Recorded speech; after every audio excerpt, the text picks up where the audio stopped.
अगर समय खराब चल रहा है तो घबराना मत, क्योंकि सुख और दुख जिंदगी के दो पहलू होते हैं जो जीवन में आते जाते रहते हैं। बीते समय को बदल नहीं सकते, इसलिए दुख देने वाली बातों को भूलकर अच्छे अनुभव पर ध्यान देना चाहिए। जी हाँ दोस्तों, भगवान शिव ने उन लोगों के लिए इस कहानी को बताया है जिनका समय खराब चल रहा है। जाने अनजाने में हुई गलतियों को भूलकर हमें आगे बढ़ना चाहिए। अगर दुख देने वाली बातों पर ही टिके रहेंगे तो जीवन का दुख कभी दूर नहीं हो पाएगा। इसलिए बुरी बातों पर नहीं, अच्छी बातों पर ध्यान देना चाहिए। इस संबंध में एक लोक कथा प्रचलित है।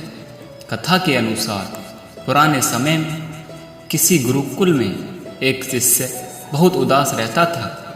उसे गुरु रोज देखते थे, लेकिन सोचते कि कुछ दिनों में इसका मन ठीक हो जाएगा।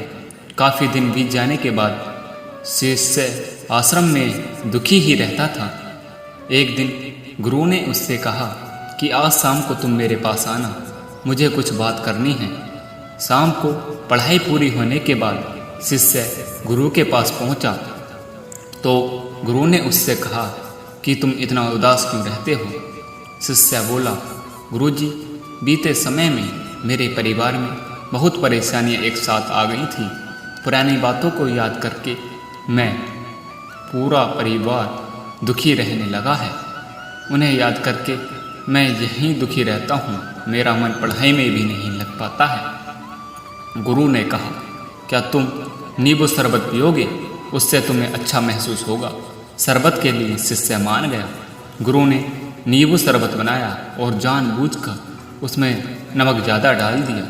शिष्य ने जैसे ही थोड़ा सा शरबत पिया तो ज़्यादा नमक की वजह से उसका मुंह बिगड़ गया। उसने गुरुजी से कहा, गुरुजी, इसमें नमक बहुत ज़्यादा हो गया है। गुरुजी बोले, अच्छा, शायद गलती से नमक ज़्यादा डल गया है, मैं इसे फेंक देता हूँ, फिर दूसरा शरबत बना लेते हैं।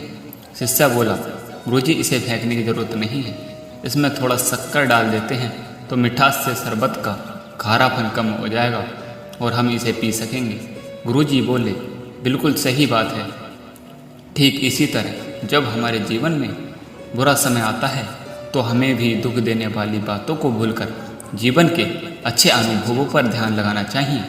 ऐसा करने से बुरे समय में हमारी सोच सकारात्मक रहती है। अगर हम बीते समय की दुख देने वाली बातों पर ही टिके रहेंगे तो जीवन का दुख कभी ख़त्म नहीं हो पाएगा। इसलिए सिर्फ अच्छी बातों पर ध्यान देना चाहिए। तो दोस्तों, अपने बुरे समय में कभी भी उदास ना हो,